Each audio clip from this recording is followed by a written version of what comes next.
ගුද මාර්ගයේ ඇතිවන ෆිස්ටුල එකක් කියන්නේ මොකක්ද? ඇන්ටිබයොටික් වලින් ෆිස්ටුල එකක් හොඳ කරන්න පුළුවන්ද?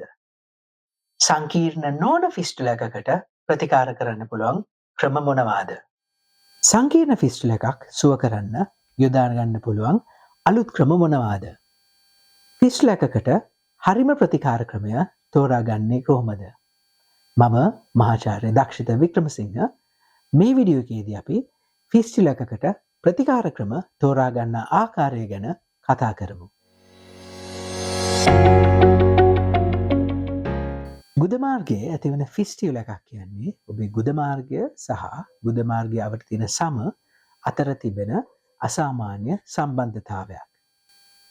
මේ විදියට ගුද මාර්ගයේ ඇතුළට ෆිස්ටියුල එක සම්බන්ධ වෙලා තියෙන නිසා, ඒට මල පහ එන නිසා, ඒ සමග එහි නිතරම බැක්ටීරියා වර්ධනය වෙනවා.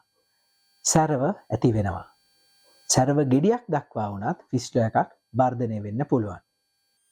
ෆිස්ටුල එකක් තියෙන රෝගීන්ගේ සැරව වැඩි වෙනවා නම්, වේදනාවක් ඇති වෙනවා නම්, ඒ කියන්නේ ඒ ෆිස්ටුල එකේ ආසාදනයක් තියනවා වෙන්න පුළුවන්.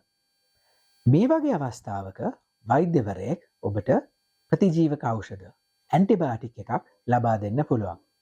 මේ ඇන්ටිබයොටික් එක ලබා දෙන්නේ ඒ අවස්ථාවේ ඒ තියෙන ආසාදනය පාලනය කරන්න.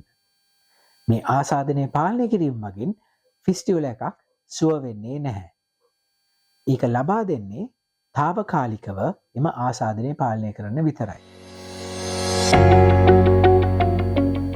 ෆිස්ටියුල එකක සංකීර්ණතාවය රඳා පවතින සාධක කිහිපයක් තියෙනවා. එයින් ප්‍රධානම දේ තමයි ෆිස්ටියුල එක සහ ගුද මාර්ගයේ චක්‍රපිදාන, ඒ කියන්නේ ඒනල් ස්ෆින්ක්ටර් එකක තියෙන සම්බන්ධතාවය. ස්ෆින්ක්ටර් එකේ ඉහළින් යන ෆිස්ටුල එකක් නම් ශල්‍ය කර්මයක් මගින් ඒ ෆිස්ටුල එක කපා ඉවත් කරන්න බෑ. ස්ෆින්ක්ටර් එකේ පහළින් තියෙන එකක් නම් කපා ඉවත් කිරීමේදී මාංශ පේශියට විශාල පාඩුවක් වෙන්නේ නැහැ. දුර්වලතාවයක් ඇති වෙන්නේ නැහැ. අනිත් සංකීර්ණතාවය රඳා පවතින සාධකය තමයි ෆිස්ටුල එකක් කොපමණ බෙදිලා ගිහිල්ලා තියෙනවද කියන එක. ඔබේ ශල්‍ය කර්මයේ සංකීර්ණතාවය මේ සාධක මත රඳා පවතිනවා.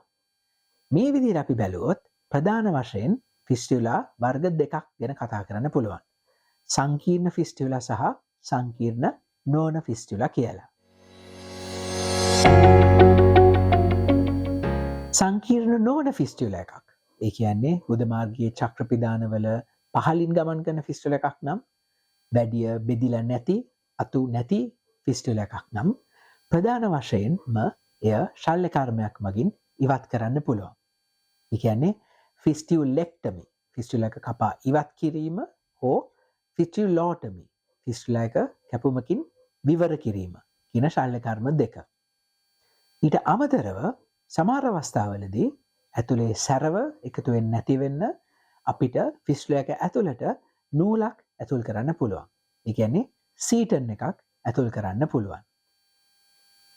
ඊට අමතරව සමහර අවස්ථාවලදී ෆිස්ටියුල එක ක්‍රමයෙන් කැපිලා යන්න මේ සීටන් එක තද කරන්න පුළුවන්. ඒ කියන්නේ කටින් සීටන් එකක් හැටියට භාවිතා කරන්න පුළුවන්. දැනට තියෙන ප්‍රතිකාර ක්‍රම වලින් වඩාත්ම සාර්ථක ප්‍රතිඵල ලබා දෙන්නේ මේ විදියට කපලා ඉවත් කරන එක. කියන්නේ ෆිස්ටියුලෙක්ටමි එකක් හරි ෆිස්ටියුලෝටමි එකක් හරි. බොහෝ විට වෙනත් ගැටලුවක් නැත්නම් මේ ශල්‍ය කර්මයකට පස්සේ 70%ක් සිට 90ක් දක්වා රෝගීන්ට මේ ෆිස්ටුලා එක සම්පූර්ණයෙන්ම සනීප වෙනවා. නැවතත් ශල්‍ය කර්මයක් අවශ්‍ය වෙන්නේ නැහැ. සංකීර්ණ ෆිස්ටුලා වලට, ඒ කියන්නේ ගුද මාර්ගයේ මාංශ පේශිවල ඉහළින් ගමන් කරන ෆිස්ටුලා, එහෙමත් නැත්නම් බ්‍රාන්චස් කිහිපයක් තිබෙන ෆිස්ටුලා වලට ප්‍රතිකාර කරන ක්‍රම මීට වඩා ටිකක් වෙනස්. මෙහි විශේෂම ගැටලුව තමයි චක්‍රපිදානවලට මාංශ පේශියට හානි නොවන ආකාරයට ශල්‍ය කර්මය කරන එක. මේ සඳහා පාවිච්චි කරන්න පුළුවන් අලුත් ක්‍රම කිහිපයක් තිබෙනවා. පළවෙනි දේ තමයි video assisted fistula treatment. එමත් නැත්නම් BAFT කියන ක්‍රමය. ඒ කියන්නේ ෆිස්ටියුලා එකේ බාහිර විවරයෙන් කැමරාවක් ඇතුල් කරලා ෆිස්ටියුලා එකේ ඇතුළත අපද්‍රව්‍ය ඉවත් කරලා ෆිස්ටියුලා එක සනීප වීමට ඉඩ දෙන එක. දෙවනි ක්‍රමය තමයි ලේස කිරණ මගින් ෆිස්ටියුලා එකක් ප්‍රතිකාර කරන එක. මේකට ෆයිලැක් ෆිස්ටියුලා ලේස ඇසිස්ටඩ් ක්ලෝෂර් කියලා කියනවා. ඊළඟ ක්‍රමය තමයි ligation of intersphincteric fistula tract එහෙමත් නැත්නම් lift කියන ක්‍රමය.